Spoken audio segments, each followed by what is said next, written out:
Friends, how are you all? I hope you all are fine. Welcome to YouTube channel English Literature. आज जो topic हम cover करने जा रहे हैं इस लेक्चर के अंदर that is conflict, internal conflict versus external conflict. ये ऐसे कोई लिटरेरी डिवाइस नहीं है लेकिन एक एलिमेंट है, ठीक है, एक फंडामेंटल एलिमेंट जो स्टोरीज को ड्राइव करता है, कहानी को लेके चलता है। और it's the essential struggle between opposing forces that creates tension, suspense and keeps the plot moving. तो कॉन्फ्लिक्ट बेसिकली क्या है कि ऑपोजिंग फोर्सेस जो होती हैं उनके साथ स्ट्रगल, ठीक है, लाइक आपका अंदर का खौफ, लेकिन मैं ये करूँ या ना करूँ, ये भी कॉन्फ्लिक्ट है।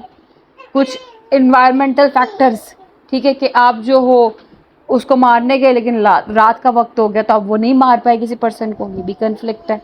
ठीक, तो ये जो कॉन्फ्लिक्ट है ना, ये काइंड ऑफ टेंशन, सस्पेंस करता है, जो प्लॉट को मूव आउट करता है, यानी कि स्टोरी को लेके चलता है।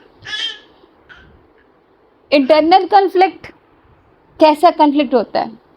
दिस इज अ स्ट्रगल जो कैरेक्टर के अपने अंदर हो रही होती है, अपने माइंड के अंदर हो रही होती है, ठीक है। ये मोरल डिलेमा भी हो सकता है, दैट डिज़ायर्स के दरमियान में बैटल भी हो सकती है, या फिर इनसिक्योरिटी की जो फॉर्म है वो भी हो सकती है। फॉर एग्जांपल, एक कैरेक्टर जो है वो अपने फीलिंग्स को कन्फेस करना चाहता है किसी के सामने, लेकिन उसको डर लगता है कहीं उसको रिजेक्ट ना कर दिया जाए। तो यहाँ पे डिज़ायर वर्सेस फेयर क्या है? ये कन्फ्लिक्ट है। तो इंटरनल कन्फ्लिक्ट जो है वो करैक्टर के डेप्थ को एंड मोटिवेशंस को रिवील करती है। जैसे कि हैमलेट है, टू बी और नॉट टू बी, मैं मारूँ या ना मारूँ, बाप की मौत का बदला लूँ या ना लूँ, चाचा ने वाकई मेरे बाप को मारा है या नहीं मारा है। Through and through internal conflict में ही वो रहता है, ठीक। वो यानी कि अपने माइंड के अंदर कन्फ्लिक्ट चल रहा है, उसके अंदर माइंड के अंदर एक डायलेमा चल रहा है। अब एक्सटर्नल कन्फ्लिक्ट क्या होता है? इसमें करैक्टर और आउटसाइड फोर्स के दरमियान में स्ट्रगल दिखाई जाती है। ये सोसाइटी भी हो सकती है, ये नेचर भी है, सुपरनैचुरल एलिमेंट्स, कुछ भी हो सकता है।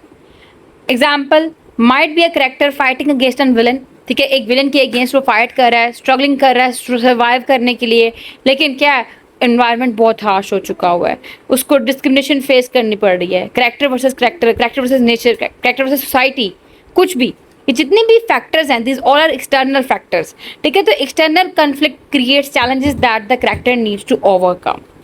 Clear? So both internal and external conflicts can happen simultaneously in a story. A character's external struggles can be influenced by their internal conflicts and vice versa. This interplay makes characters more complex and the story more engaging. Clear? So that's all about today's lecture. I hope कि आपको ये point clear हो चुका होगा। Video पसंद है, video को like भी करिएगा, चैनल को सब्सक्राइब करना मत भूलिएगा। दुआ में खास याद रखिएगा। Stay tuned with us, take care.